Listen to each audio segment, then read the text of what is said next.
My name's Danayutta. I'm here in the breathing space of the London Buddhist Centre, and I'm here with Viryadeva. Hello, everyone. Yeah, Lovely to see you. yeah, really, really nice to have all of you with us. Hi, Robin. Good. Hi, hello. Hi, Kim. Yeah, I see a couple of friends down the road, or maybe perhaps even upstairs. Lovely to see all of you. I hope you're I hope you're ready for Yeah. a really exciting evening. Yeah, Bernardo really blew my mind when I interviewed him, so I'd be doing him a disservice if I don't blow your minds as well. Great.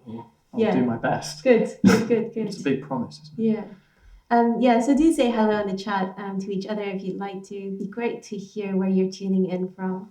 I know there's some people who are following the Nature of Mind program all the way right across the world in the Oceania region in New Zealand and in Australia. Yeah, good. Bill's here. That's great. Hi, Bill. Yeah. And people from Nottingham and Glasgow. Hello. Very, very good.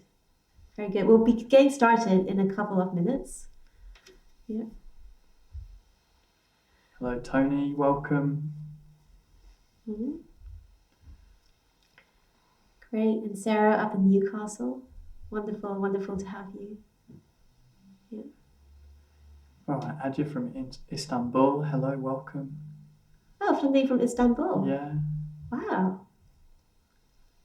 Oh, hey, Ida. How wonderful that you're joining us from Istanbul. Great. Great. Lovely to have all of you here. We'll just be getting started in a couple of minutes.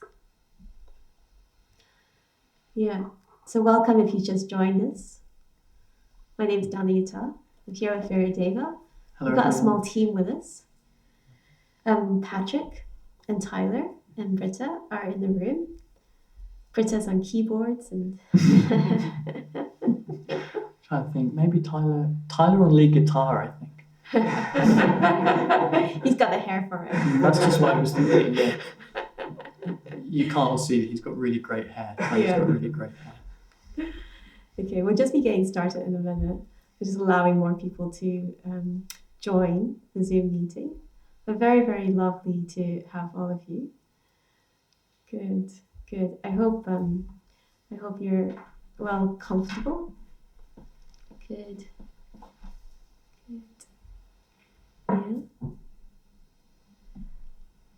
Yeah, I believe that we've got people here from Wellington. That's great. Really, really warm welcome to you. Good. Yeah, welcome. Yeah, so we'll just be starting in a minute or so. Good. Yeah, so shall we get going? Let's get going. Okay. So welcome if you just joined us. My name's Danayutta and I'm here with Viryadeva. And we're part of the Nature of Mind project. And it's a really, really wonderful 6-month project. We're in about month 2, at the end of month 2, where it's a project where we're trying to learn and to explore and to practice together. So we've been having this wonderful series of interviews with experts in conversation with senior Buddhist teachers in our particular Buddhist movement. Viryadeva has had one of those conversations. And we've also been exploring the material in seminars like this one. Next week, Vidyamala is going to be helping us put these teachings, put these ideas into practice through meditation. But tonight, what we're going to do is we're going to explore Viryadeva's interview with the philosopher Bernardo Castra. So what I want to start with is a clip from that interview. I hope as many of you have had a chance to see it as possible, but just in case you haven't had a chance, here's a short clip that comes right at the start of the interview. So here we go. Yeah, so whilst we're trying to get that clip of the start of the interview, maybe what you could do is to just explain Bernardo's idea of analytical idealism. Yeah, great. So Bernardo Kastrup is a philosopher. He used to be a physicist and a computer programmer working on particle physics. And he gradually realized that our common understanding of what matter is, in fact, what the world is, didn't make sense with what he was in line with what he was discovering. He was particularly looking at the brain and trying to build computers that mimicked the structure of our brains in order to process very complicated results from particle physics. And you hear about this in an interview. He realized that he had no reason to think these computers he was building that were based on human brains could yield consciousness, could bring consciousness into life. He realized that there was no reason to think whatever he did to these complicated structures he was making, these complicated informational structures, that would yield this thing consciousness. And that got him thinking, are our usual assumptions about consciousness wrong? Does consciousness really come from the brain? Is consciousness really what's generated by the brain? Or is it the other way around? Is the brain something that's appearing within consciousness? And in fact, all this stuff around us that we think of as matter, that we think of as materiality, we assume that there's something kind of behind it. That when I knock on my chair leg, that there's something physical, which is the real chair, behind that knocking, which is kind of emitting these sensations, which I'm taking through my eyes, which I'm taking through my hands. And idealism says, or Kastrup's analytical idealism says, that assumption is groundless. There's no reason to think there's anything behind our experience. Actually, all we have is experience. And the world that we think of as somehow really out there, existing separately from our experience, is just more experience. It's as it were made of the same stuff as our minds. It just looks different. So that's the key. That's the kind of basic idea. And would you say that that's an idea that sort of he's come up with that opposes a kind of more conventional materialistic view or way of being? Yeah, exactly. So as I was saying, as Kastrup kind of really emphasized in this interview, the assumption that we bring to the world, that we're brought up to bring to the world, is that there are two kinds of thing. At least two kinds of thing, but definitely two kinds of thing.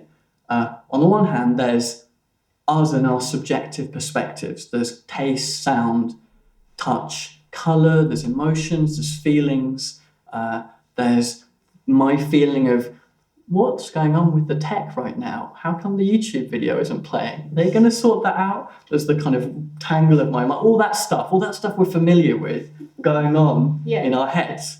And then there's some other kind of stuff. There's the stuff out there which is made of something completely different, which is objective and has qualities like weight, number. It's made of certain numbers of atoms. It's built of this stuff we think of as matter. That's the perspective that we're brought up in. That's the perspective that in our culture is, I would say, the default perspective. And Kastrup is saying that's completely wrong. It's not just a bit wrong, it's completely wrong. It's getting things completely on their heads. It's getting things on their heads, or putting our worldview on its head. Because what that picture suggests, that picture we've all been brought up with of materialism, what it suggests is that this stuff that we think of as mind, this, the complicated thoughts, emotions, sensations, the ongoing uncertainty about whether we'll be able to get YouTube clips playing during this interview, all of that is generated by this physical stuff. One of the major questions in contemporary neuroscience, in philosophy and in the kind of surrounding disciplines, is a question that's sometimes called the hard problem of consciousness. And that question has kind of defined a lot of philosophy of mind for the last couple of decades. And that question is something like, how is it that this spongy, bluish thing called the brain yields this incredible world of consciousness that we abide in? This world where there's endless beauty, colour, the heights, the depths, all of that. How can that be yielded? How can that emerge from this bluish, spongy thing, the brain? And what Kastrup is saying, that problem isn't really a problem. That problem's only generated if you assume that mind, our experience, has to be generated by this stuff out there, matter. But if we don't make that assumption, there's some other stuff out there, there's no problem of thinking, well, where does mind come from? Because there's just mind. It's all the same stuff. It's all the same stuff. That's his key claim. Yeah. And why it's different to materialism. So what can his key claim, what can idealism offer us? Yeah, why should we? I really tried to kind of push him on this in a way, because I wanted to, as a Buddhist, I guess I have my own answers about that, and we have our own response to that as Buddhists. But from a philosophical perspective, or from the perspective he's coming from, he talks about this at a few different times in his books. He talked about it a bit in the interview. But one of the things, I think the thing which he comes back to again and again, is that effectively, if we're materialists, we're doomed to living in a meaningless world. We're doomed to live in a meaningless world. Why is that? It's like, well, we look around, where's meaning? This thing, meaning, kind of a purpose in our lives, the things we really value, the things we really think are important, love, connection, friendship, culture. They're all, according to materialism, they're all things that are in the brain. They're in the brain, they're locked away in our heads. They're not out in the world. They're not part of nature, they're not part of the world that we live in. It takes this kind of majestic experience we have of human life and says, actually, all that is some stuff happening in your head. So it means that the only possible meaning there can be in life is something personal, individual, that's happening in your brain and possibly in other people's brains. And if we all die as a species, that's over. If I die individually, that's over. And if we die as a species, that's over. So I think that the main thing he wants to offer is a meaningful life for people. He wants to say idealism can bring a richer, more meaningful life where our actions really matter, where there are things that matter in the world beyond just whether my body survives. So one of my questions that I had listening to the interview and listening to you talk now is that I wonder if idealism can be seen as a bit sentimental, or there's like a sentimental side to it. It slightly tips into a kind of, let's just be one with nature, and or kind of all is one, or like the whole universe is alive. Like a kind of superficial spirituality. I'm going to have a sip of this water. I think we may only have one between us, so we may have to... Oh no, you've got your own. Okay, great.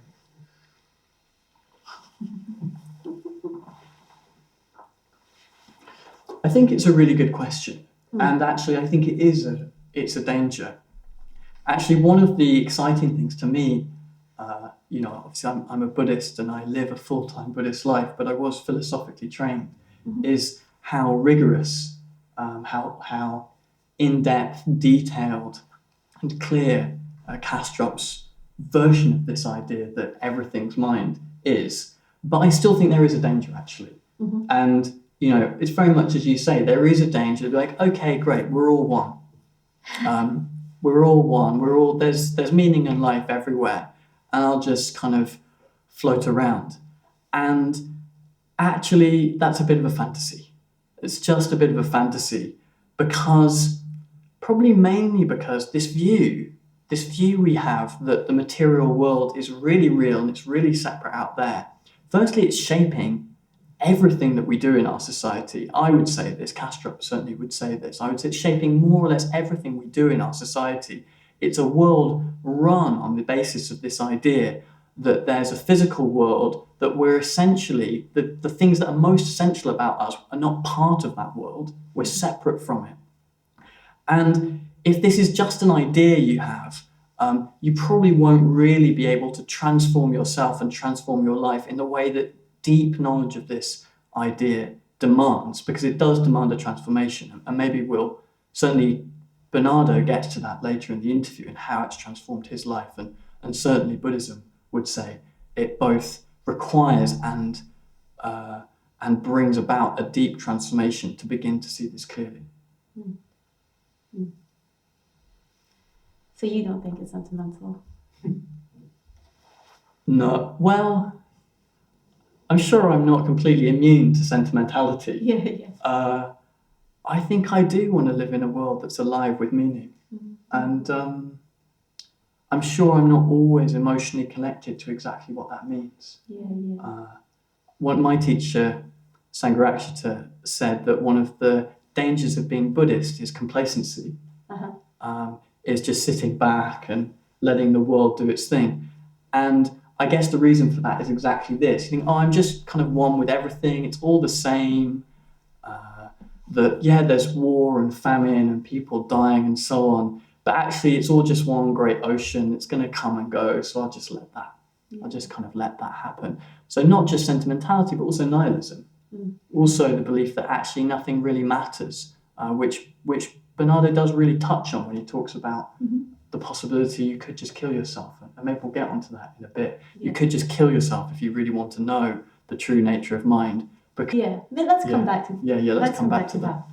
Yeah, so I wanted to talk a little bit about Bernardo's metaphor of the airplane cockpit dashboard, the sort of windowless cockpit. I don't know if perhaps we don't have the YouTube clips possible. Is that right? We can try. Okay, let's have shall we have another go? Yeah, let's have another go. Yeah, let's have another go and see if we can play the clip from about 23 minutes into Bernardo's interview. I think it's a really, really interesting metaphor, one that's worth listening to if we can. And then, and if it doesn't work, post the clip and people can watch it. If it doesn't work, maybe what we'll do is Viryadeva could explain it, but you can certainly watch it in the interview at a different point. Okay, let's have another go.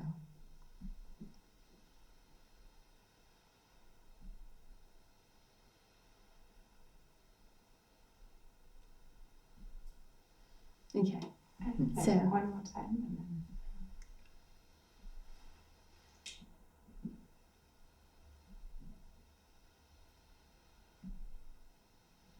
I don't think the sound's working. So why don't you have a go? Okay, you're testing my powers of memory. Well, he was talking about the limitations of perception. Yeah, he was, and you're going to find the limits of my perception. Now, no, okay. So I think I can remember it. So Bernardo was very keen to point out in the interview that what we're perceiving as, or we think we're perceiving as reality, a real world out there, is incredibly limited. It's extraordinarily limited. And the way he used to describe this was, it's like we're in an aeroplane, and airplanes have all these panels of instruments, very complicated instruments, and you can actually fly an airplane blind. You can fly an airplane, so that you can fly it in really bad weather. And it's as if we're looking at all these instruments and the numbers that the instruments give, and we're thinking, okay, that's reality. That's reality. That's the world out there. And we haven't looked out the window.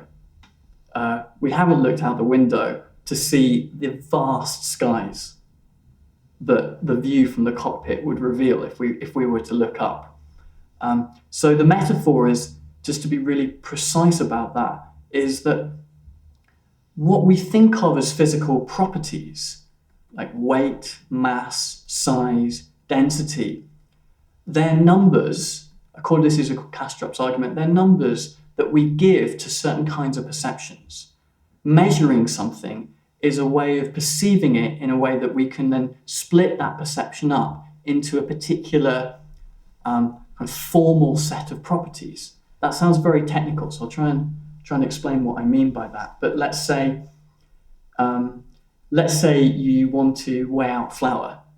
You want to weigh out a bag of flour. Mm-hmm. A bag of flour isn't really different weights. It's not really a gram and a gram and a gram and a gram. Mm-hmm. It's a big old bag of flour. But we weigh it out in 500 grams or whatever because that's useful for us. It's useful so we can sell flour. Kastrup is saying it's as if we got confused and we thought that 1 gram and 1 gram and 1 gram were really how flour is. We've split up the world into these little units because that's been very useful for us. It means we can build things. It means we can exchange money. We can trade. We can trade. We can do all these things that humans are great at doing. But it's as if we've confused those numbers for the thing itself. We've confused the dials in the cockpit for the view outside. That's kind of what he's getting at with this cockpit metaphor. Yeah, I find that cockpit metaphor very, very interesting. I think for me it really chimes with this notion that all experiences are essentially ungraspable. The moment you reduce it down to a concept, you can't basically. You can't reduce experience down to a concept. You can't essentialize. It's empty of true nature, would be a sort of Buddhist language, the Buddhist way of putting it. Is that right? Is that where Buddhism and analytical idealism meet? It's interesting, and actually I think that's not quite where they meet. Okay. And the reason for that is quite complicated, and I'll see if I can. I'll do my best to see if I can explain. Yeah. So I think this metaphor is getting at primarily, it is saying that the experience can't be pinned down by concepts. But Kastrup is also saying that we have quite a robust relationship with our experience. It's there, it's immediate. There's this very famous philosophy story about, it was a philosopher called George Berkeley, who was an early idealist philosopher, and a critic from that period, Samuel Johnson, tried to refute him by kicking a rock, saying, "Look, I've kicked this rock. Idealism can't be true." And what he was getting at was, the world's out. I can feel this world. It's there. And actually, that's exactly what Kastrup is trying to get at with idealism. He's saying, this world we feel to be here, it is what's here. There's not some other thing. There's not some other physical thing behind it, behind our perceptions, propping them up. So I think that this airplane metaphor is more getting at that. We can have quite a direct, immediate, tangible relationship with our world. It's not abstract. It's not something that we can't find. Now, there's another layer to this. In fact, there's quite a lot more layers to this. Oh, yeah, go on. Let's test I wonder, is it time to... I might need to get onto Whirlpools. Is it time for Whirlpools? We can talk about Whirlpools. Maybe I'll get onto Whirlpools, because I think... So, okay, let's see how this goes. This is another one of Bernardo's metaphors. Yeah, it's another of Bernardo's metaphors. Yeah. So the reason I bring this up is, so one of the ways you could understand the cockpit metaphor is it's like we're in this little cockpit, this cockpit of mind. And, well, firstly, we confuse the instruments with the real world, and we're not looking out the window. But once we look out the window, what do we see? He's saying that's not the end of it. That's not the end. Looking out the window is not what Buddhists would call enlightenment. No. Actually, that's just disentangling ourselves from a kind of weird view that we've got into in our contemporary society. He would say, well, when you look out the window, you're basically back into a society before materialism. You're back into a society before materialism where we didn't assume there was this strange separation between the kind of stuff that we have in our heads and the kind of stuff in the world. So what do we see when we look out the window? We mostly see ourselves, actually. We see a bit of the world. We see, we can see a bit of the world, little peaks of it. But maybe we see our reflections. Yeah. But more than that, and I'm going to have to change the metaphor now, we see a very limited sliver of reality. And sorry. So go on, interrupt me. Just go pause there. Yeah. I just wonder what you mean when you say we mostly see ourselves. Yeah, so I'll maybe get on an example. Yeah, so I'll need to kind of go into the whirlpool metaphor to explain this, but a good example of it is what it's like, a life in the day of your head, of any of our heads. We wander around. I don't know about you. I'm hoping I'm not the only one, but I'm somewhat preoccupied with myself. I tend to think about myself quite a lot, my own needs and desires, what people have said to me, whether I liked what they said to me or not, and where I'm going to eat next. My mind is full of me.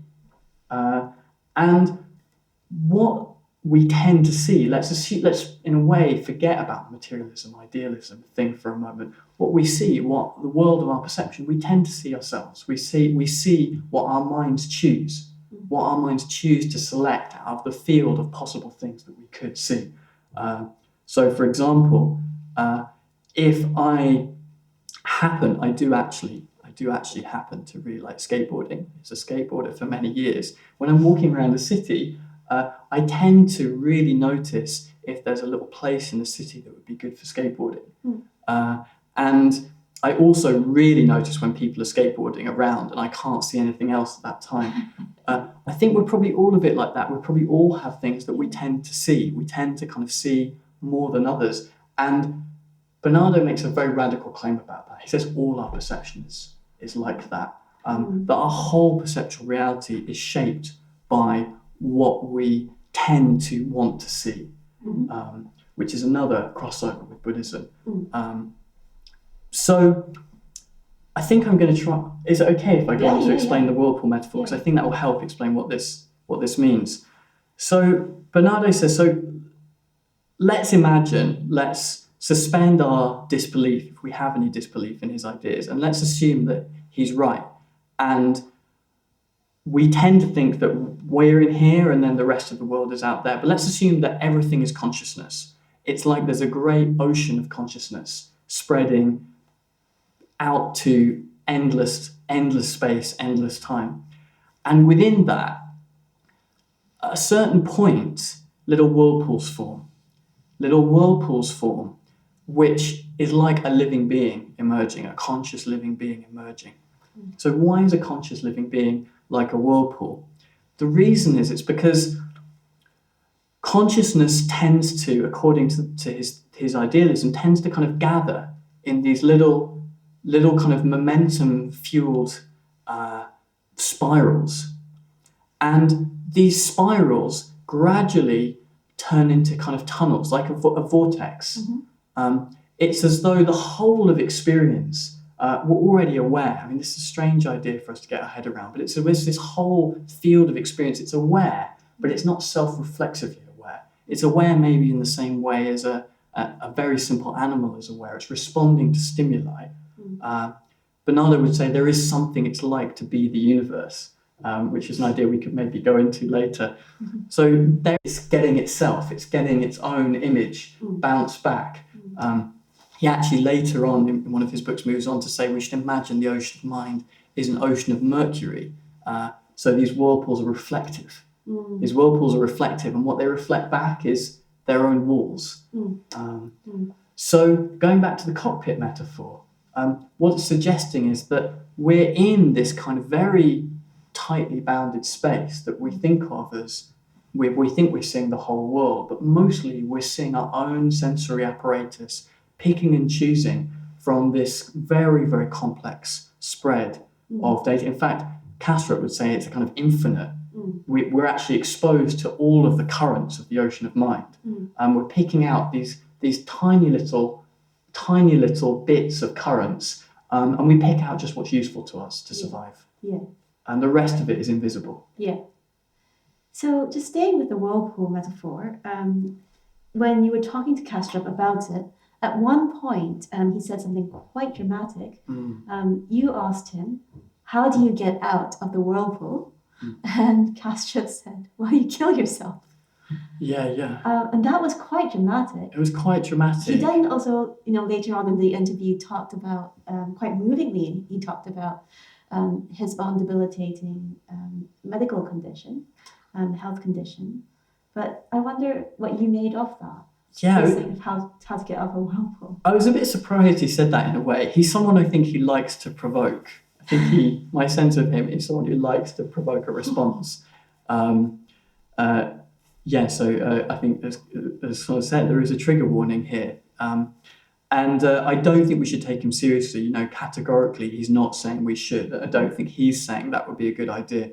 And actually, it wouldn't help. Yeah. He was saying it would be a good idea just to kind of rephrase your question and what he was saying. He was saying, well, if you want to find out what it's like to be the universe, what it's like to be this universal consciousness that's beyond our little split off individual consciousness, then you'll find out at death. Mm. But actually, I think that was a bit inaccurate. If I'm going to criticize Bernardo on his own ideas, I think it's not completely consistent with his philosophy. And the reason for that is that in order to be aware in the way that we think of as being aware, we need reflexivity. We need this quality that humans seem to have of being able to reflect on our own experience. It's absolutely central to what human consciousness is, that we can reflect on our own experience. We can see, I know now, that not just that I'm talking to you, but I can also think about how I'm talking to you. I can think about what the shot's like and the lighting. I can think about whether I'm saying the right thing. I'm aware of all of that kind of as it's happening live, and I can feel things about it. My whole emotional life, my whole sense of what it is to be in the universe is woven around this quality of reflexive awareness. And this quality of reflexive awareness, to follow the whirlpool metaphor, it's the structure of the whirlpool that allows it. It's this spiral dropping down into the whirlpool, this vortex that allows self-awareness. Again, let's imagine this whirlpool is very reflective. It's reflecting us back to ourselves all the time, over and over again. That's what builds up this thing that we think of as human consciousness. So to dissolve the whirlpool is to dissolve that consciousness. We wouldn't be aware of what reality is like. Not really. It would be like disappearing into a dream. It would be like disappearing into complete unawareness, maybe even less than a dream, because sometimes we're aware in a dream, we're aware of ourselves and others. It would be like, it's hard to imagine what it would be like, but we wouldn't find out anything. Not in the sense that we mean by finding something out. Whereas I think Buddhism says that we can do both. We can find out what's really out there, what is happening in the universe, what, if you like, mind at large is and is like, without just disappearing into it. And I think, so that was a point, I think Bernardo does actually think that as well. And I know, in fact, I know he does from reading his books. But I suppose if he was making a point, I think he was making a point. He was provoking us to think seriously about whether death is really the end. Because this certainly implies that death can't be the end. His model very clearly implies death can't be the end. It's just the end of this particular form of consciousness that we tend to associate with human life. So he was trying to make that point very strongly, but I think not in the sharpest way he could have, in my opinion. I just wondered whether you could say a little bit more about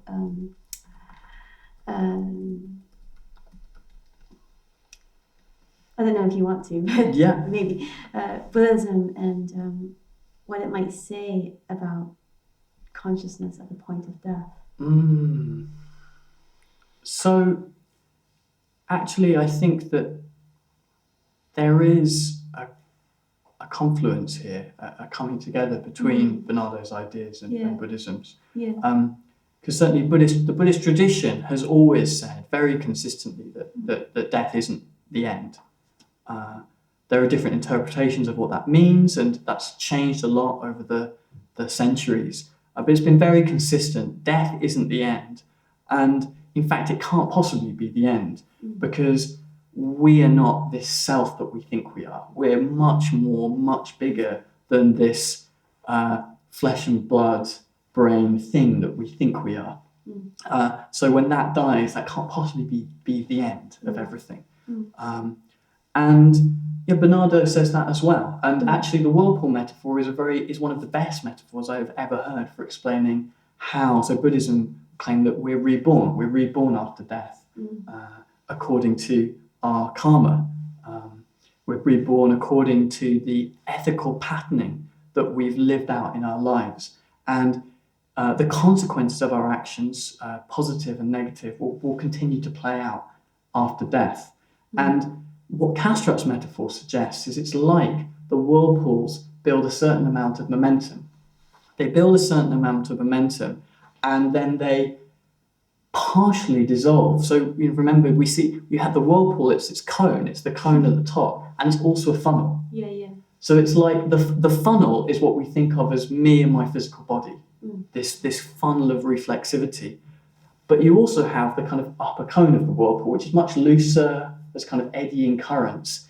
And Bernardo's model suggests that what happens is the funnel, this tight funnel of self-reflexivity, that disappears at death, that kind of melts away, but there's still momentum.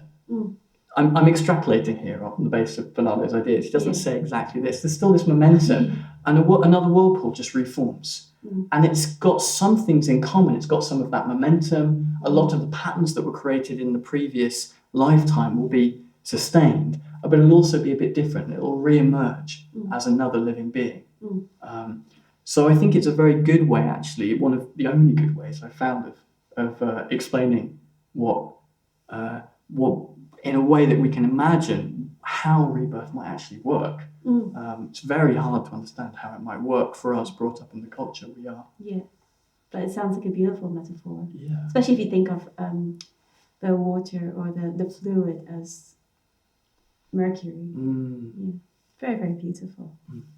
I want to come on to a different area, which is one of the things that I noticed about the interview was that Bernardo comes to his conclusions through what seems to be rigorous philosophical examination, would you say? And I think at one point he does mention psychedelics, although I think he goes into it in different podcasts that he's done. I would say that Buddhist practice does differ in method and formulation, in that it also includes ethics and also includes meditation. So what would you say are the benefits and the pitfalls of the two, rigorous examinations plus psychedelics? Yeah, that's versus I guess the Buddhist path of ethics, meditation, and wisdom. It's a tricky question, and I'll answer that question on condition I can reflect it back to you and hear what you think about it. So Bernardo, in some of his books, in his book Why Materialism is Baloney, which is the main one that I've read, where he argues for his form of metaphysical idealism, he doesn't talk about his transcendental experiences, but you get the flavour of it running through, especially later in the book. And I think actually the whirlpool metaphor probably comes from an experience he had in a kind of deep visionary state. Increasingly, I think, this is my theory, that he got lots of his ideas in these quite deep visionary states. And were they drug-induced? So I don't know how he induced these things. I think he used a thing called a mind machine, which apparently involves wearing goggles and earphones, which play kind of strobing frequencies, which nudge the mind towards meditative states. So there's an advantage to this. There is an advantage to this, I think. My sense is that's his path. Probably he talks about it in interviews. He was telling me on the interview, he does about 4 interviews a week. So you've got endless Bernardo interviews to follow up if you want to. But my sense is he probably used that. And the advantage of that is that he got very, very strong glimpses of a reality or of a way of looking at the world that was completely dwarfed the perspective we usually have. Realms of existence that we couldn't even dream of, that he described in some of his books. Alien worlds, complex alien worlds that he kind of lives in for long periods of time, seemingly long periods of time, going to the heart of the universe and being in contact with its fractal nature. Fractals are self-similar patterns which kind of emerge and blossom, seeing reality as a lotus in fruition. Images, they sound, for anyone who's read some of the ancient Buddhist texts, they're sometimes called the Mahayana texts, these very beautiful cosmological dramas from ancient Buddhism. They read like that. So he has some very far out experiences. And the advantage of that is that he's after that, there's no way he's going to be convinced by our standard worldview. They can't last. Our standard worldview can't survive experiences like that. The disadvantage, of course, for anyone who's seen the interview is that he's finding it hard to handle it. He's finding it actually really hard to handle it. He talked very movingly in the interview about the intense pain he feels about what's happening in Ukraine, because he no longer thinks that other people's suffering is separate from his. It's all part of the same consciousness, really. And he feels incredibly exposed, and it's painful and upsetting and unsettling. And he even says, "I'd go back if I could choose to." Yes, he says that. He says a few times. He said, "I'm not sentimental about it. I'd undo this if I could." Yeah. The Buddhist path. In our tradition, and my teacher really emphasized it as a path of regular steps, where maybe there is a vision, maybe it's not as dramatic a vision as the kinds of visions that Bernardo managed to induce in his exploration of the nature of mind. Maybe not quite as dramatic as that, but we have a glimpse of something, there's something maybe not quite fitting together about the way we're told to see the world. And maybe that's enough to start practicing. Maybe that's enough to start practicing meditation, to begin settling the mind, to start practicing ethics. If we turn to this metaphor of the whirlpool, it's as though by practicing meditation and ethics, we're calming some of the chaotic patterns on the walls of this whirlpool, which mean that our mind is very, very kind of confused and tangled. And once we've done that, once we've created a kind of stability, a mental stability, which can hold far out experiences, a sense of being deeply connected to others, then we start to open up to wisdom. Actually, in practice, we do all three at once as Buddhists. Yeah. We do all three at once, but the way we balance that is such that when there are dramatic experiences that happen, we can hold it. We don't practice alone. We practice with friends. We practice in a community where people can help support us and make sense of things. I was on a long retreat last summer, and it was really frightening at times, actually. It was hard. It was hard as bits of myself seemed to be kind of shed. And I was exposed to parts of myself, or even maybe parts of existence that were hard to handle, but I had really, really good friends with me. Really good friends, really good support. I mean, I don't know, maybe you've got something to add about this. That was the deal if I answered this question. Yeah, it's interesting. I think maybe I'll take a slightly different tack. Yeah. I was thinking that Buddhist practice, I think, does increase our sensitivity, like quite a lot. We spend quite a lot of time cultivating awareness of ourselves, awareness of the world around us, awareness of other people, awareness of suffering, awareness of impermanence. So it does really, really increase our sensitivity, I think. And also our empathy. But I think there is a different side to the path of a Buddhist, which also cultivates robustness.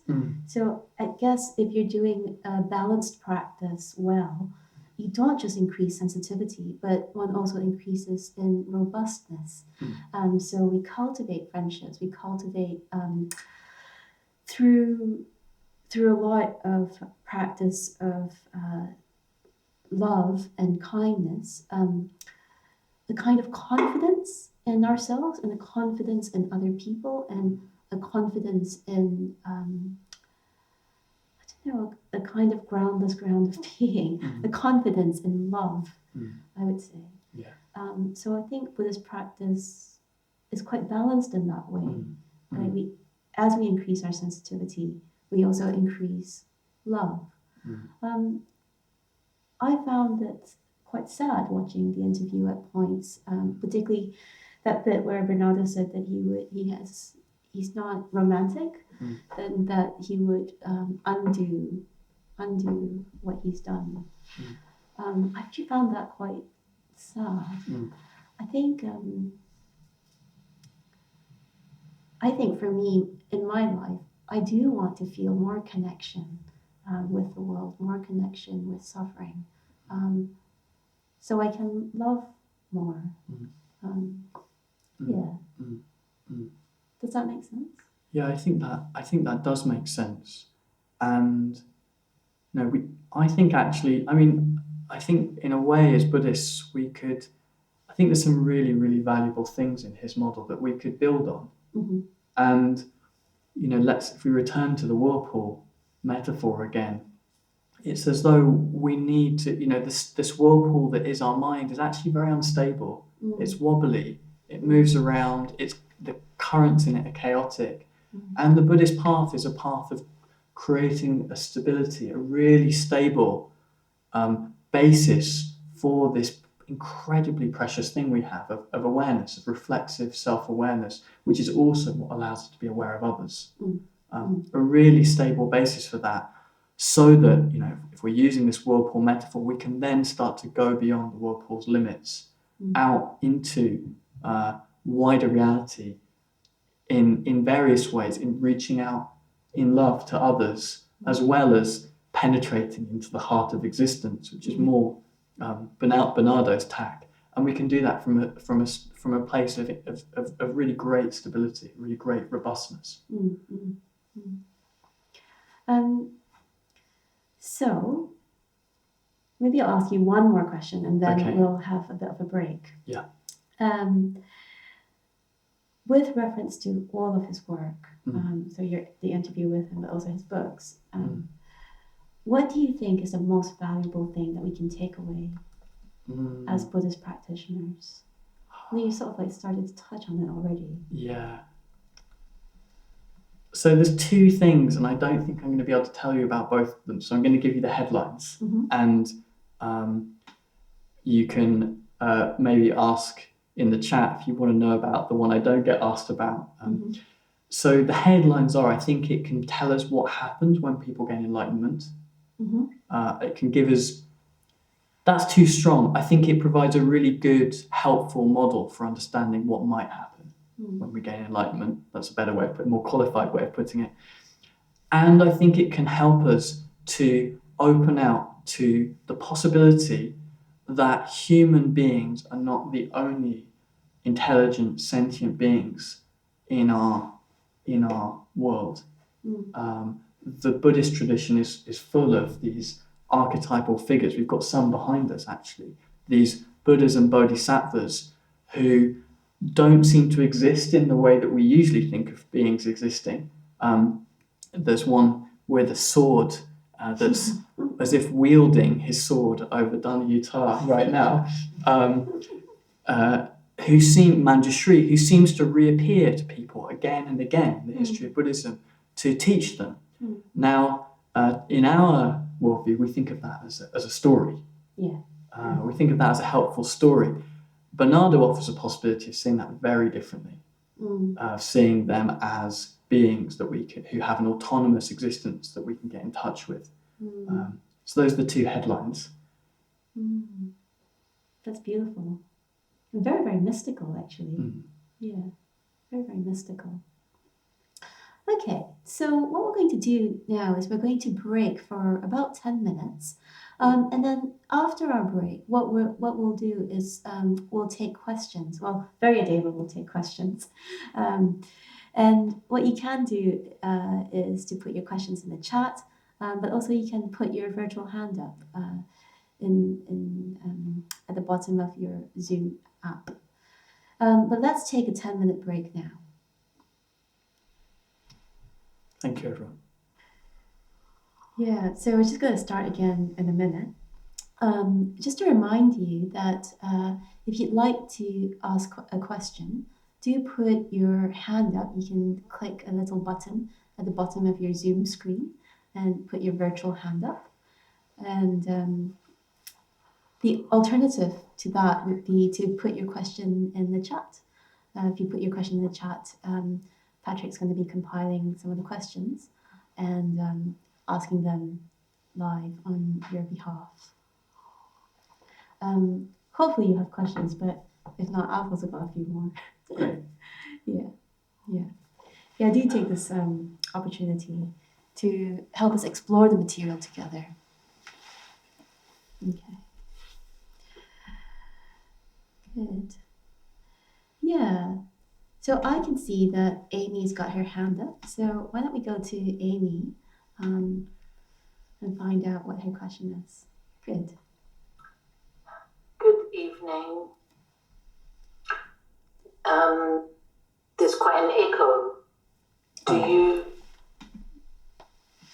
Yeah, great, thanks. So firstly, thanks very much for this chat. It's really, really fascinating.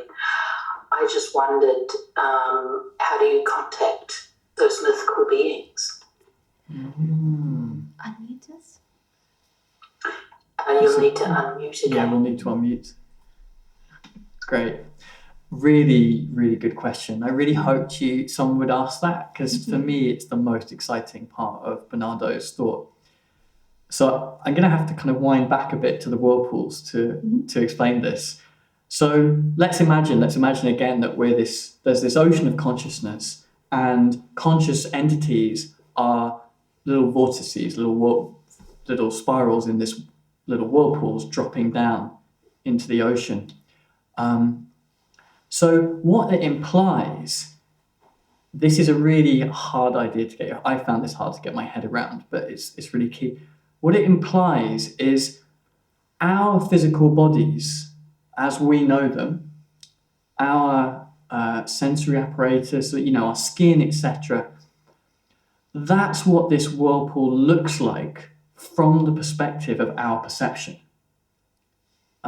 So we think of our physical bodies as like this real stuff, but that's just what it looks like from the perspective of our perceptual apparatus. From the perspective of mind at large, it's just this kind of patterning. But also within this ocean, of course, there are other shaped whirlpools, all kinds of other shaped whirlpools. Some of them we know about, of course. We know about animals and plants and so on. If we assume that they're little whirlpools, or we know about other living beings.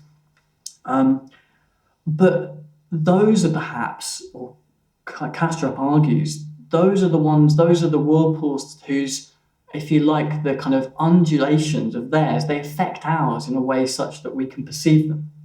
We happen to be able to perceive them. And the only thing that makes them, as it were, real in our sense of the word, we think of those as real, because they're what we can perceive. And we all agree on them, so because we're all in the same, as it were, bit of the ocean of mind, and we're all getting more or less the same cross currents. And these cross currents, there's the cross current between me and Danayutta, between me and the camera, perceiving these cross currents. But the distinction between something being real or not real, another being real or imaginary, isn't whether it's mental. Everything's mental. The distinction is actually, is it something that's just happening in my whirlpool? Or is it something that's happening, is it another whirlpool out there in mind at large? And if you have a being like Manjushri, let's take Manjushri, who happens to just be here, who keeps on appearing in the same form over and over again to different Buddhist practitioners. They perceive this being in meditation. It's an experience. Meditative experience is just experience. It's not different from other kinds of experience in its nature. They perceive this being. He seems to be autonomous. He has his own life. He says things. He keeps coming back in more or less the same form.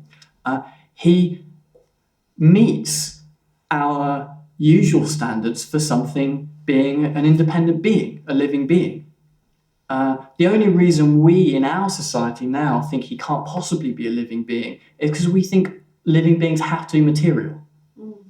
We think living beings have to be material. So however many people have reported seeing Manjushri in meditation, however consistent their reports are, he can't possibly be real. They must just be somehow making it up because living beings have to be made of matter.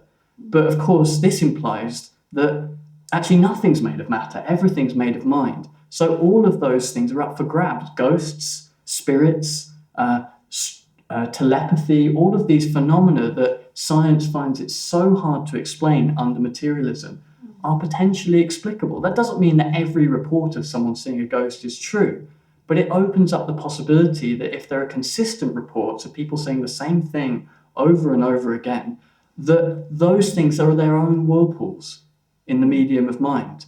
They're also autonomous beings operating within the wider medium of mind that we're making contact with. So the second part of your question was, how do we make contact with them? And the way we do that is, well, I called it for Buddhism, is to practice the Buddhist path. We practice the Buddhist path so that we make the mind more sensitive.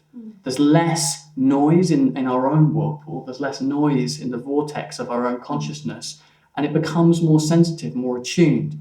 And we can begin to tune to other frequencies, if you like. We can begin to become attuned to other currents in the ocean of mind. Currents left, for example, by Manjushri. I really like that. I really like this idea of quietening down the noise. Yeah, and becoming more sensitive. Good. Let's go to Lizzie. Hi, Lizzie. Hi, yeah, thank you. So I was curious about the thing that you said at the end of the first half before the break about what Bernardo's kind of theory of reality could teach us as Buddhists. And you said two things, one of which was that it offers us potentially a way to understand what enlightenment might be like. I just wondered if you could say more about that, like what enlightenment would manifest as within this theory of whirlpools. Yeah. So really Let's good. unmute. Just unmuting. Thank you very much, Lizzie. That's a really, again, I'm also really glad you asked that question. This is trickier, and I don't know if I'm going to get there, but I'll have a go. And actually, I think Bernardo's books build further on this, and they're going to talk about it at the end. There are going to be more opportunities for you to explore this for yourselves with Nature of Mind. But so Bernardo's metaphysics, his idealism, if we use the whirlpool metaphor, suggests that ordinary perception is very limited. It's cut off from the rest of existence because we're caught in this little spiral. We're caught in this little spiral that is our reflexive awareness, our everyday consciousness. And the Buddhist path also seems to suggest that is our fundamental problem. We're trapped, we're confined. When the Buddha was awakened, one of the first things he's reported to have said is, I've seen the house builder. I've seen the builder of this confined house that is ordinary consciousness. I've broken the rafter. I've shattered the walls. I'm paraphrasing badly here. And I've broken free. And it seems very similar. It seems very similar to this metaphor. We're caught in this quite narrow space. And this vast, vast universe out there that we're not able to see, not able to contact. And actually more than that, and this is where it gets really tricky, there's a truth even beyond that. So traditional Buddhism says there are all these realms, all these meditative realms that we can enter into, these kind of extraordinary experiences that are possible. But even more than that, we can understand how the whole thing, the whole of existence, our own minds, the world we perceive, mind itself, how they form and how they pass away. How the universe, in a way, you could say in a way, how it comes into being. That's a kind of poetic way of putting it. But actually, Bernardo would say, along with my teacher Sangharakshita, that metaphysics is poetry, really. Metaphysics is poetry. So how does Bernardo's model explain this, the Whirlpool model explain this? So the way you could see it explaining it is, and I'm going to kind of extend Bernardo's Whirlpool metaphor now. He actually introduced a different metaphor to explain this, but I'm going to try and just do it with the Whirlpool, because maybe Whirlpools are enough for us for tonight. So it's as if the Whirlpool is the reason, what it's being formed by are deep undercurrents, deep in the ocean of mind. There are these deep, if you like, very kind of rhythmic, primal undercurrents that are stirring up the rest of the ocean of mind and leading to the formation of these whirlpools. And I don't know if this is going to work here. Let's try. It's dangerous trying to come up with a new metaphor on the fly. Let's see. So it's as if these kind of primal undercurrents are kind of shaping, and kind of they're shaping undulations in the water, and they're causing whirlpools to form right near the surface. And what's possible through practice is to, as you stabilize and harmonize the whirlpool, it becomes more robust, it becomes stronger. It can reach downwards. It can reach downwards to deeper layers of the ocean of mind. So you're getting closer and closer to its primal undulations. You're reaching down and down, the tunnel of self-awareness, extending deeper and deeper to the constitutive layers of mind, right down until it touches the bottom. And this is where it can't help but become mystical, if it wasn't mystical already. As we touch that bottom layer, we see in that instant that the seed of every single whirlpool, not every single whirlpool, every single undulation of mind was nascent within that primal undulation. There's a metaphor for this, a very different metaphor in the Buddhist tradition, which is the metaphor of Indra's net. That awakening is like seeing you come across a vast net or meshwork of jewels all strung together. And this meshwork of jewels is such that if you look into one of the jewels, you see all the others, the whole infinite meshwork reflected in it simultaneously. And it's like, it's as if when we touch the bottom of the ocean of mind, suddenly the whole of existence, the whole of the cosmos becomes visible in that primordial undulation. So you could say that the Buddhist path, if we're using this metaphor, is a path of developing a kind of consciousness that can drop into those deepest layers that constitute existence as we know it, and understand how and why they form in the way they do. And in so understanding, make contact, an intuitive, deep felt contact with all of life, with all of reality, because we're within its true nature, its deepest nature. That was quite a good metaphor for one on the fly. Thanks. Good. I believe a couple of other people had their hand up. I don't know if Cindy still has a question, or perhaps her question's been answered. Let's find out.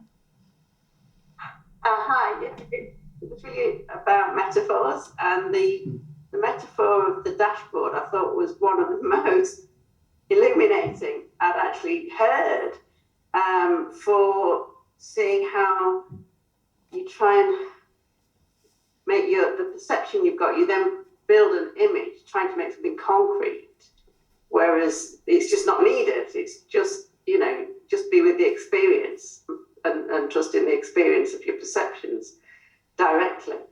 And it just struck me that maybe it's helpful to sort of update some of our metaphors to these modern images that we can actually understand a lot better than some of the more ancient metaphors. Just wonder what you might think of that. Yeah, so in a way, I'm kind of taking from that question the kind of point in a way that these metaphors, some of these metaphors that Bernardo uses, are really powerful. And then the possibility, could we update some of our metaphors for thinking about the Dharma, thinking about the Buddha's teachings? And well, firstly, I would say I think actually in our tradition we're very good at that already. I feel like my own teacher Sangharakshita does that incredibly well. I'd particularly encourage anyone who hasn't come across it to look at his teachings on the higher evolution, which are very much in the same territory as Bernardo's work.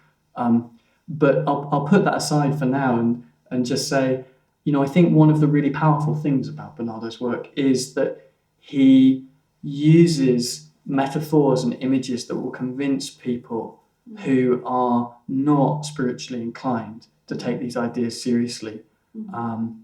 He says a few times that the intellect is the key to the heart. And I think that's true for many of us in our society. So I think his work is really worth exploring for that reason. Good. So are there any questions in the chat? Yeah, so Maggie's interested in what was said about the inanimate universe. And she uses the quote, "The rock doesn't exist." So that would mean that there isn't any matter except as a function of consciousness. So if that's true, is inanimate matter part of the sea of consciousness? Very good question. Did people on Zoom hear that question? It's a thumbs up. Great. The microphone's working well. So this was actually one of the things which I felt like I really learned something about in the interview with Bernardo. I hadn't quite expected him to say what he said. I'd assumed he would say that actually everything is conscious. Everything is conscious because it's of the nature of mind to be conscious. It's what mind does. It's what it is, actually. So why is it that tables aren't conscious? Why is it that, and I think I need to be really precise what I mean by say why is it tables or rocks, to use Maggie's example, aren't conscious. By conscious, I mean have a subjective perception in the same way we do. There's something it's like to be a rock. There's a rock life, and the rock's living out its rock perceptions in its rocky way. And he says no. And the reason he says no has to do with a key distinction in his philosophy, which actually is a distinction that there's a lot of debate about in Buddhism, which is consciousness essentially self-reflexive, or is it only sometimes self-reflexive? So he would say it's only sometimes self-reflexive. What that means is only sometimes aware of itself. Specifically, it's aware of itself when consciousness forms these whirlpools. In living practice, he says that he thinks the point of demarcation is metabolism. This process animals have of sustaining their own, animals and plants have, of sustaining their own existence by taking in nutrients and excreting waste and stabilizing themselves in the world. He thinks that is the sign, the clearest sign, that there's reflexive awareness, that a whirlpool has formed in the larger medium of mind. And that does then, does that make sense? Have people followed that? Okay, great. I just realized I moved quite quickly then. So the reason that means that it's not that rocks don't exist. There's definitely an undulation in the ocean of mind that we're perceiving as a rock. And that's what it means to exist in this metaphysics. That there's an undulation in the media of mind that is that's happening. But it's not sectioned itself off. It's not circumscribed itself, formed a loop of reflexive awareness on its own. So when he says that he uses this formulation that rocks aren't a proper part of the universe, or material objects aren't a proper part of the universe, it means that there's nothing it's like. There's no self-reflexive awareness within rocks or tables and chairs. But there is something it's like to be the whole universe. Precisely because if something hasn't split itself off from the universe at large, there is just this kind of one mind. It's not a mind in the way we think of as mind, because it's not self-aware. In fact, there's probably all kinds of reasons it's not mind in the way we think of a mind. I mean, who knows what it's like to be the universe? But does that address? I can't see Maggie, but does that address your question? Okay, hopefully it does. Actually, maybe we can unmute Maggie.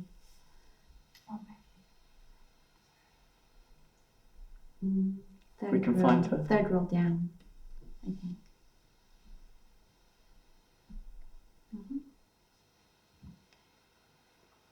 If Maggie wants to say anything. Hi. Yes, thank you. What I was thinking of, if the rocks, obviously they're not vortices, but the idea of rocks, inanimate objects existing in the sea of consciousness as a loop of sort of a movement in them that we vortices perceive as a rock or as a chair.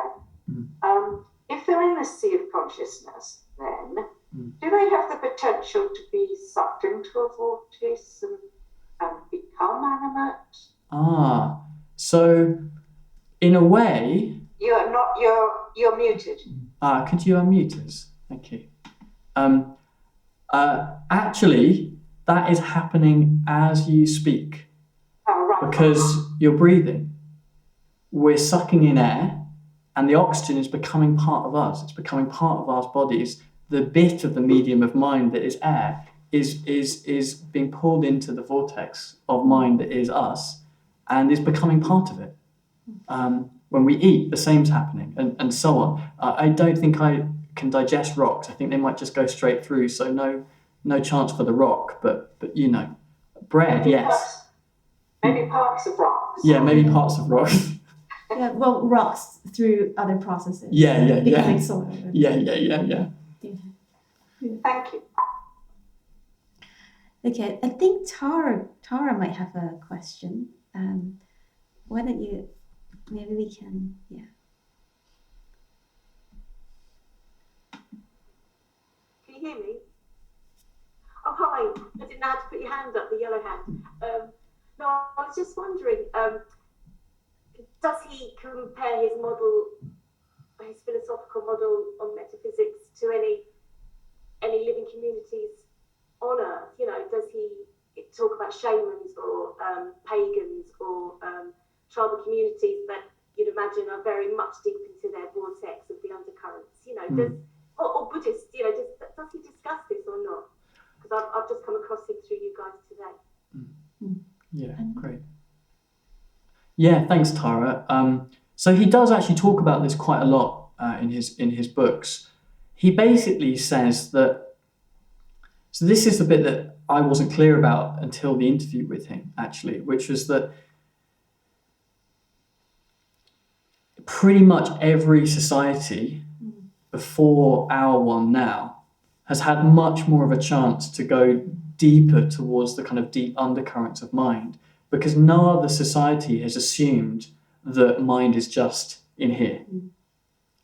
It's something very particular to contemporary Western culture that we think, he talks about this in the interview, that we somehow look at the horizon of our perception and think that where my perception stops, and actually you could probably all do this for yourself as a kind of exercise. Can I tell where my perception stops? Does it stop at my eyes? Not exactly, because I can feel what's happening behind my eyes.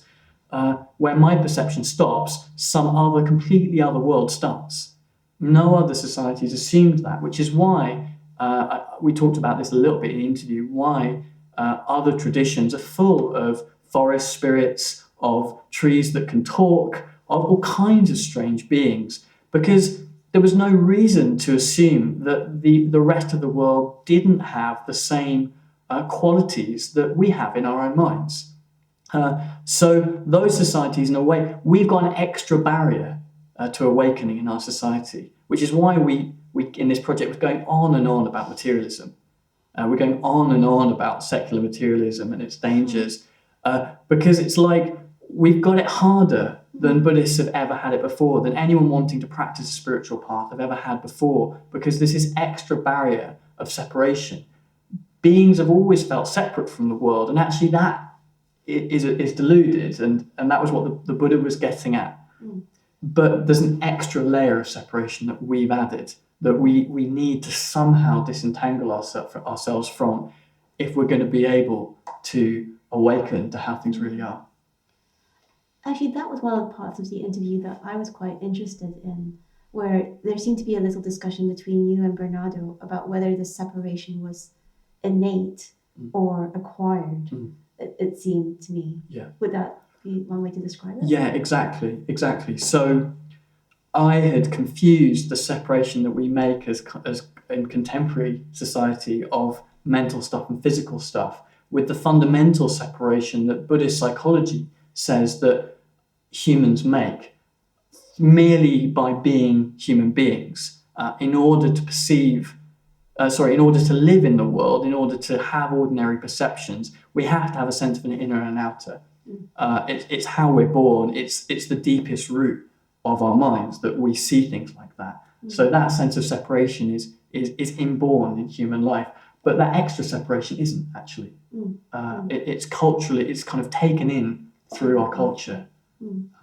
So let's, Bernardo would say, and I would say, let's drop that as soon as we can, if we're convinced about it, if we're convinced that it's not helping us.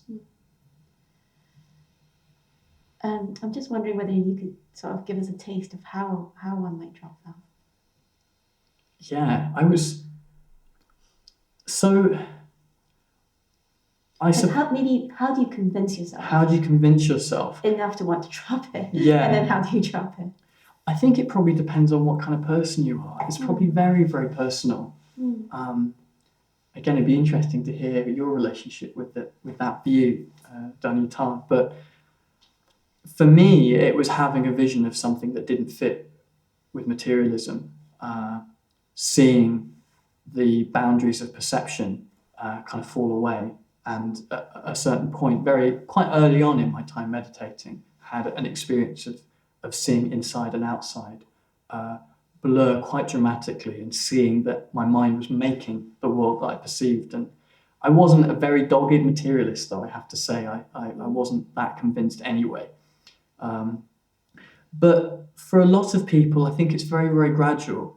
It may be that, so intellectually, I think okay, I'll say two different things. The first thing is that you could try and convince yourself intellectually, actually.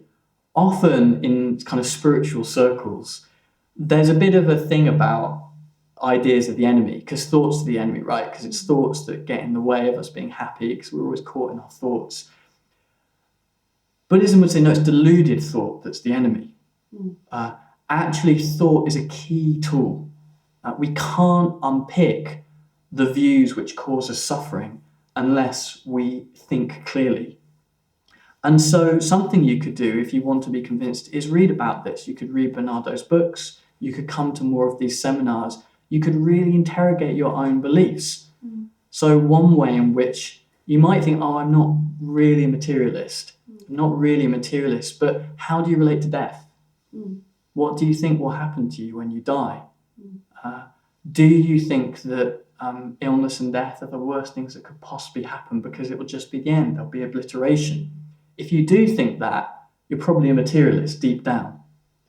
But it's not just about thinking it, isn't it? It's like, how do we act? Do we act as if death is the end? Death is the end, exactly. And I think that's exactly it. It's not, so we might think, oh yeah, I don't have those kinds of views, but if we look at our actions, that will reveal deeper layers of our views. And if we reveal deeper layers of those views and interrogate them and think, is that reasonable? Does that fit with the evidence, with the kind of incredible reports that are emerging in neuroscience, in philosophy at the moment, in psychedelics research, and in your own experience? Does it fit? Does it fit? And of course, if you're interested in Buddhism, does it fit with what the Buddha said? So that's one way. But the other way, of course, is that it takes a long time to bring these very, very deep, culturally inculcated beliefs into view. And so in Triratna, we talk about the practice of integration as a key practice. By meditating, particularly practices like the mindfulness of breathing and the cultivation of loving kindness, what we can do is get to know deeper parts of ourselves. We get to know the parts of ourselves that are a bit wonky or hidden or unhappy. And that brings into view these deeper views that we have. It brings into view these assumptions that are very deeply hidden in us. And some of those assumptions are probably quite materialist. It would be hard for them not to be, given the culture we grew up in. I've been, certainly in reading, I would have definitely said I was miles away from being a materialist. And reading Bernardo's work brought out more assumptions in me. So maybe that's there's a combination, in Buddhism we talk about the threefold path of ethics, meditation, and wisdom.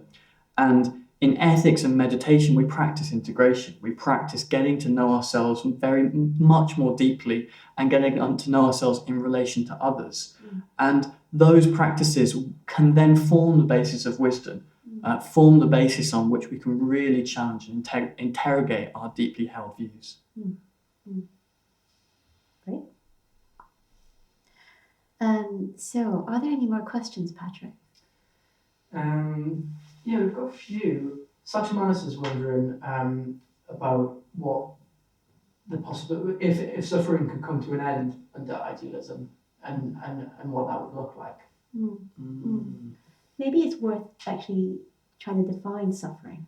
Okay. As we go through this. Yeah. Maybe we could do that together. So presumably, that question is about the part of the interview where Kastrup is saying he regrets. He was saying he regrets, I talked about this earlier, how empathetic idealism has made him, because he feels his own existence is inseparable from the existence of others. And it's painful for him.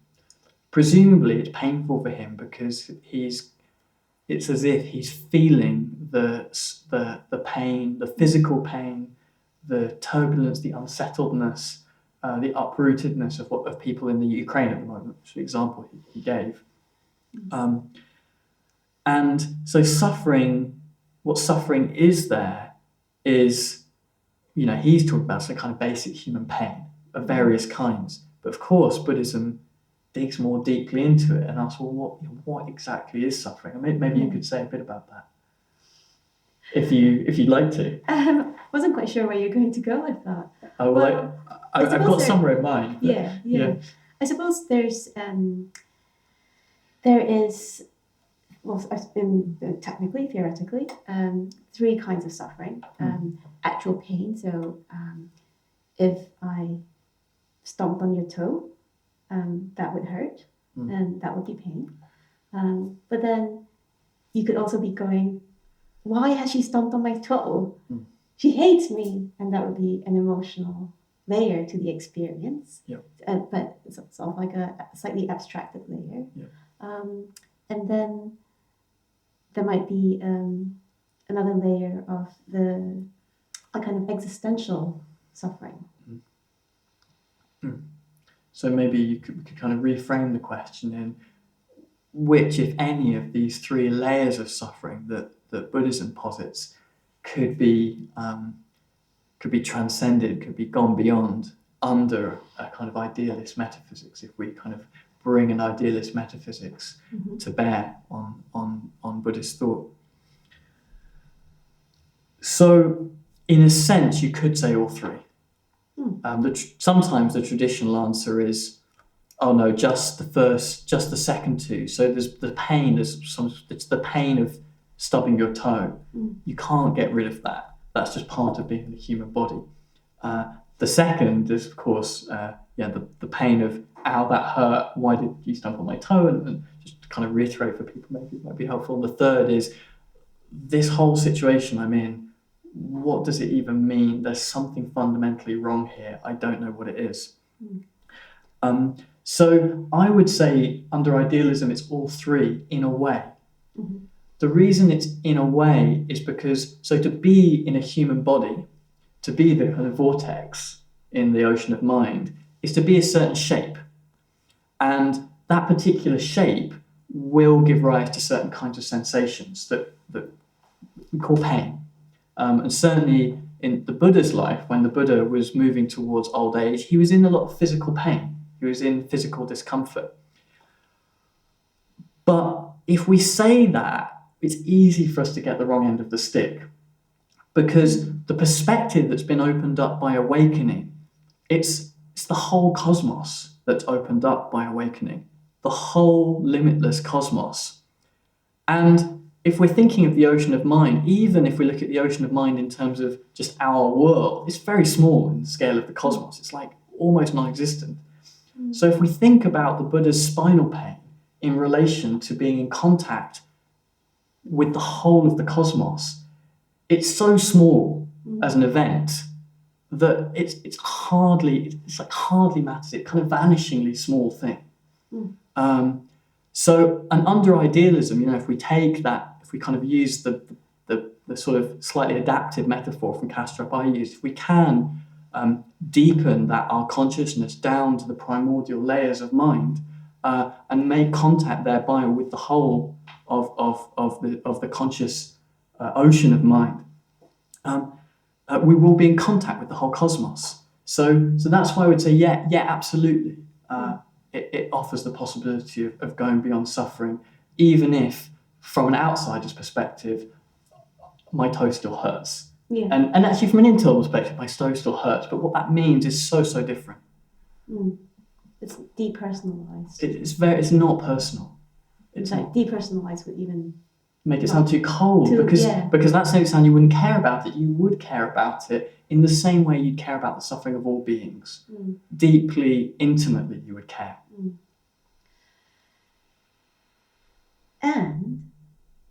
And I think, just going back to Bernardo's experience of empathizing with the suffering of war, of conflict, do you think that there's further to go?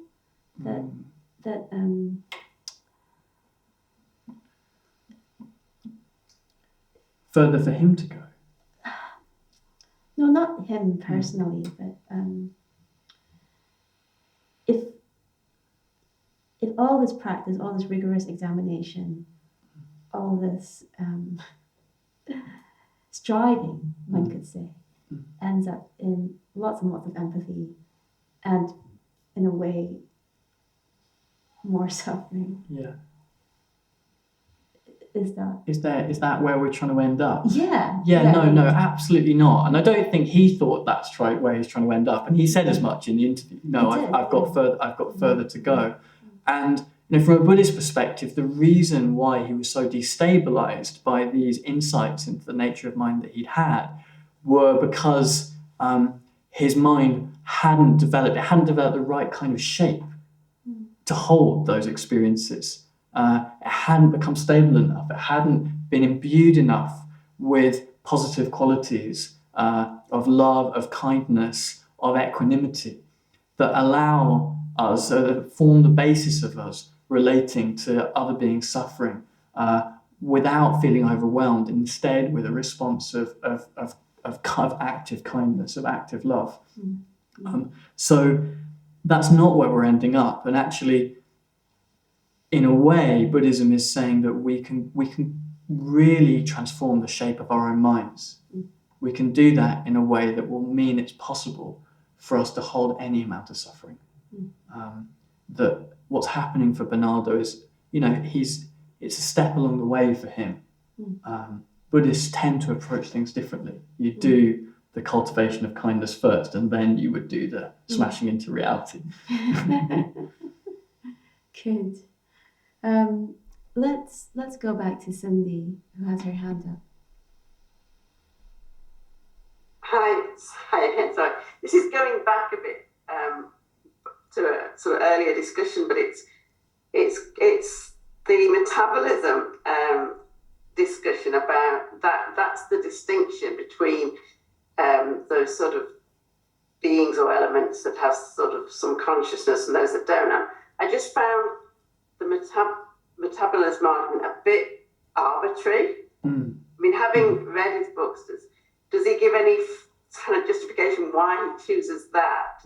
Mm. That's the only bit really that didn't seem justified in what he was saying.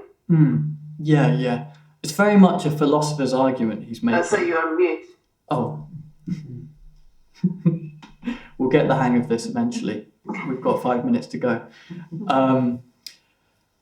So it's very much a philosopher's argument in a way. It's an argument, the philosopher called an argument from analogy. And what he's saying is that, okay, so we're like this. I'm like this. I've got this reflexive self-awareness. What other things in the world are a bit like me? And from that, I can infer what other things in the world might experience things a bit like I do. Given everything is experience, and some kinds of experience are reflexively aware and some aren't. And he basically is looking around in the natural world and saying, there's a very, very particular thing, which is metabolism. You don't find it anywhere else. You only find it in living beings. So he's making a kind of speculation there. He's saying there's this one process we all seem to have in common, all living beings, which is metabolism. So he's saying maybe that's how reflexive awareness shows up to us, to our perception. Maybe that's how it looks to us. It looks like metabolism, and presumably there'd be a spectrum of reflexive awareness, of strength of reflexive awareness, moving from very simple organisms to the extremely complicated organisms that we are. Now, I don't think he's saying that's a fact. He's not claiming that's a fact. He's making what he thinks is, I think, a reasoned guess based on a kind of the strength of an analogy. So I don't think it's rock solid, but I think it's an interesting idea. A useful idea. Yeah, it's a useful idea, and it fits with the earliest Buddhist teachings, where the Buddha and the earliest monks were asked not to even harm plants. Not to even harm plants, and maybe it's because there's an affinity. I think a lot of us feel there is some kind of affinity between even us and even plant life. And it might not be that's the affinity, but it's a way of articulating that affinity. Yeah, thanks. I really like your use of the word affinity. I feel it does make this whole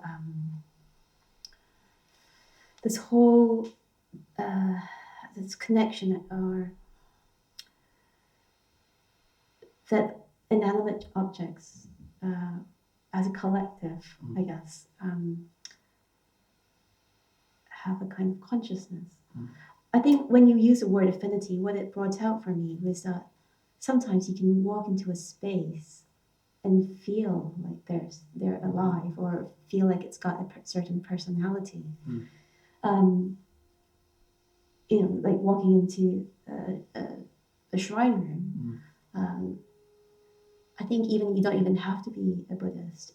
When you're walking into a room where something significant has happened, it doesn't even have to be a particularly spiritual experience. But,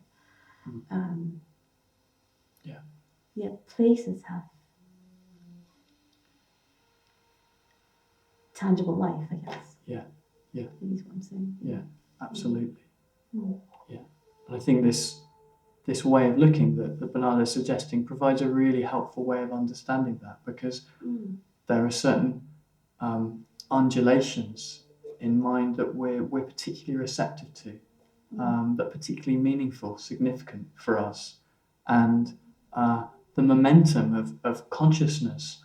There's no reason why it can't stay in a room after its physical aspects have gone somewhere else. There will be ripples, there will be remaining traces all around us all the time. And I think, we can sense them. I think we can all sense them. An atmosphere in a room, at a party, in a conversation.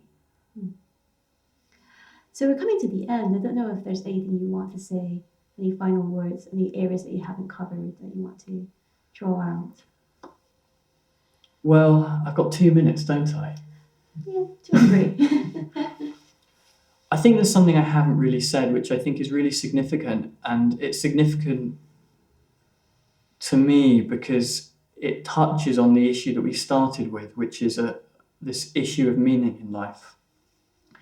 And I'm just going to drop this in as an idea that people can explore later if they want to.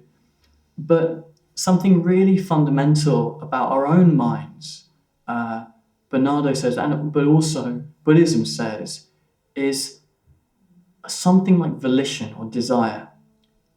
Buddhism says that desire in a way is what causes suffering. It's a kind of classic Buddhist formulation. We want things we can't get, we don't want things that are here, and we suffer.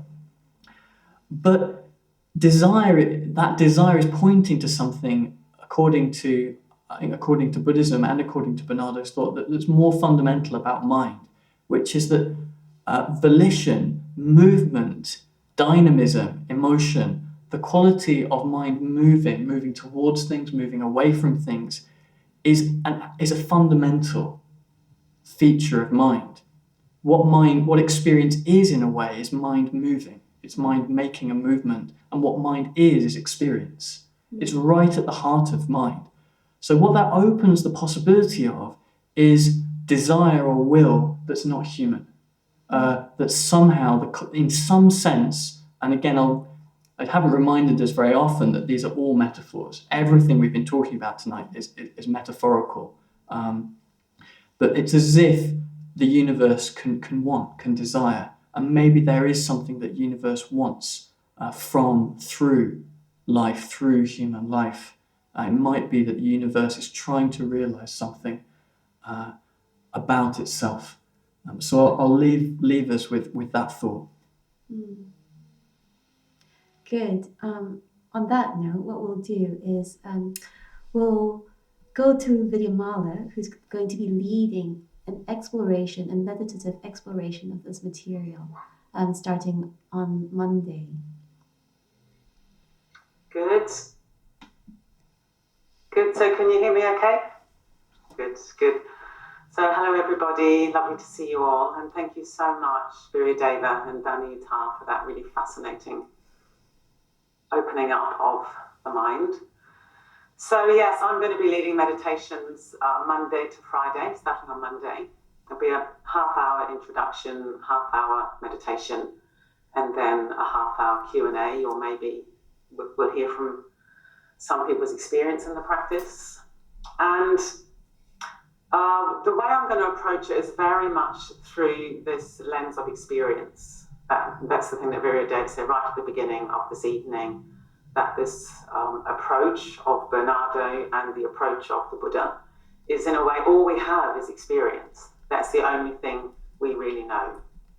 Everything else is wonderings, musings, thoughts, but we only know our experience.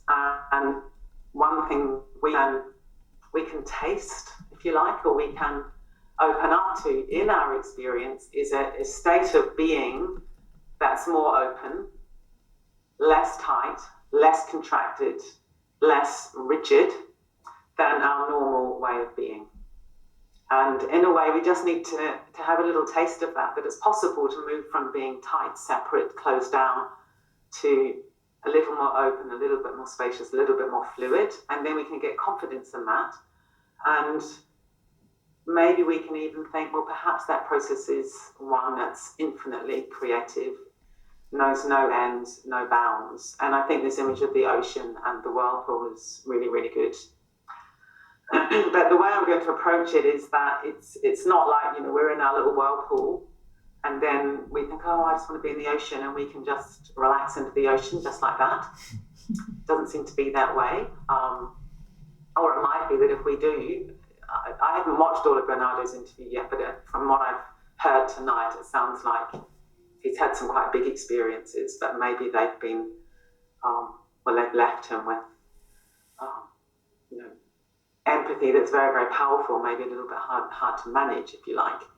So the way I'm going to be approaching it is learning how to work with our everyday mind, our everyday heart, our bodies, to stabilize, to work with the currents and the whirlpools. So then as we gradually release into the open, into the ocean, we can manage that and we can stay with that, and it becomes this process of ever expanding openness. And I think the ocean is a metaphor that I really respond to myself.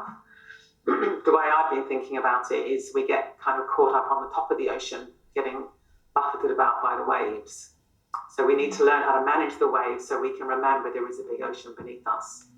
And then we can discover that it's a really extraordinary ocean that gets more and more luminous the deeper you go. Because the mind is often called luminous in Buddhism and radiant, and I find that very, very interesting. You know, what might that be like to have a little taste of radiance and luminosity in our awareness? So we're going to be doing it quite simply and experientially. The first day we'll do it through the body, because it's not like it's happening somewhere else, it's happening here. So we come into the body, we sort of soften into the body, tease apart our experience, realizing it's a little bit more fluid than we normally realize. Release the mind a little bit. And then the second day, I'm going to go into breathing, because breathing is very, very interesting. Often our breathing is quite contracted, so the mind gets tight, the body gets tight, the breath gets tight. And if we can learn to soften into what I call whole body breathing, then that becomes much more of this sort of undulation of awareness. And then the third day, we'll look at thoughts and emotions, because often it's our thoughts and emotions that we get really tangled up into a knot. So we're just trapped in this whirlpool, this whirlpool of Mercury. So we're just seeing ourselves coming back at us. But so I'll give you some quite practical skills about how to work with thoughts and emotions to release into this more open, boundless nature of awareness. Fourth day, we're going to look at love, because this is a very, very important dimension of training the mind, of releasing into bigger mind, as we realize that it is love. So to use that metaphor of the ocean, it's an ocean of love. It seems to be that the nature of a mind that's becoming more free is that it's loving. That is its nature. Certainly that's what the Buddha taught.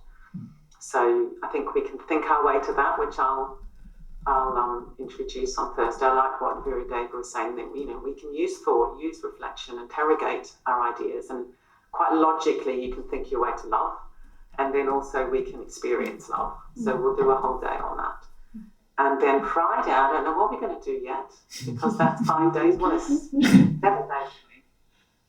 And there might be things that have emerged over the days that I think, I'll do that on Friday. So I'll always like to have a day up my sleeve for whatever emerges.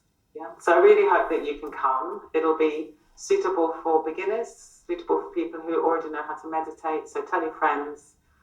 And I just love you at the end of the week to have more confidence that you have within you this most extraordinary resource, this extraordinary capacity for vast awareness and vast love. So see you then. And thank you very much. I'm very pleasant. Great. So I do really encourage you to join in with Vidyamala from Monday, 7 a.m. UK time. So I just want to tell you about one of my friends. She was a 22-year-old medical student last year.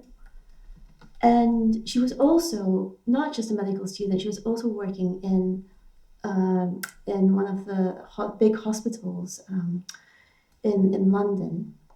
And she was doing a lot in the pandemic, in the lockdown, working in the NHS and also trying to keep up with her studies.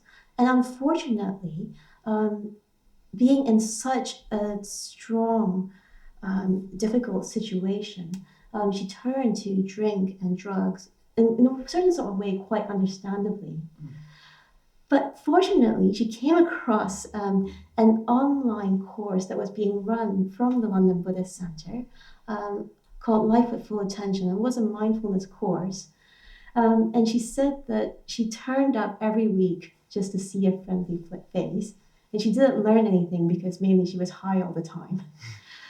But she kept coming. She kept coming because she just liked seeing people and liked sort of, I don't know what, just like the words just coming in towards her and sort of passing out through the other ear. And when she was able to, started to come to the Buddhist center in person.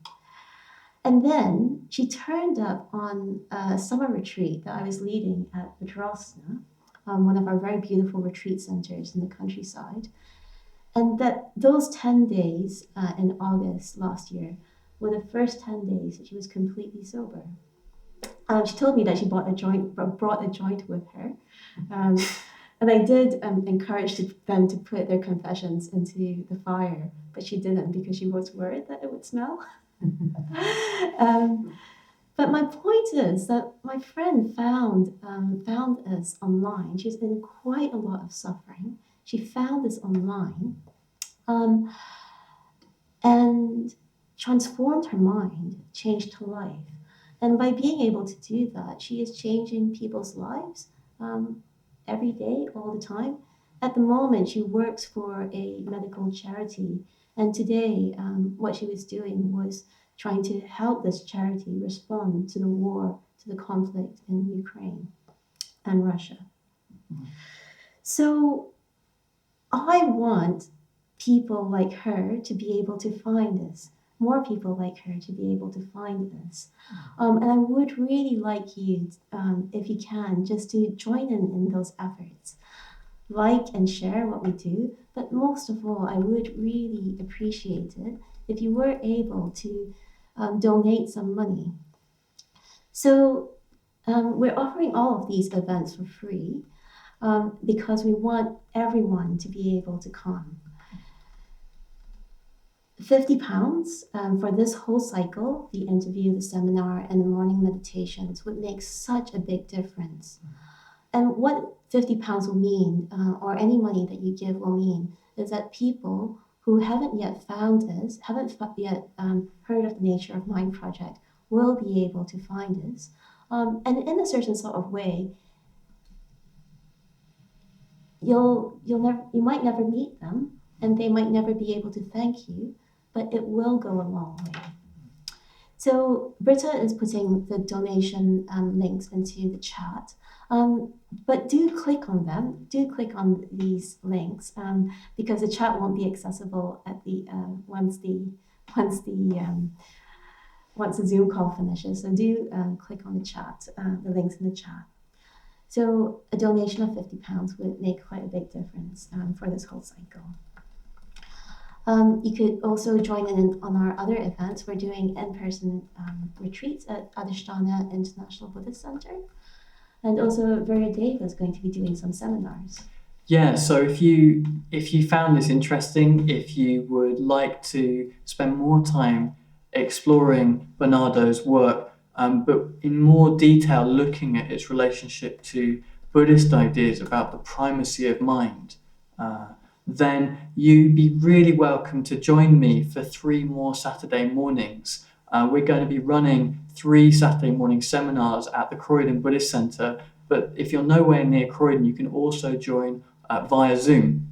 So we'll be meeting on 3 Saturday mornings in a row from 10:30 to 12:45, starting on the 16th of April. It'd be lovely to see you there. It'd be really special for me to see you there because I know that you're already part of the conversation and you can help us move it forward. As you know, this is very much a live exploration for me as I understand how we can better formulate and better convey Buddhist ideas by picking up some of the best bits of Bernardo's thought. And I'd love it if you joined in helping me in that on those 3 Saturdays. So I very much hope to see you there. And also, if this is going to be my last chance to talk, just thank you very much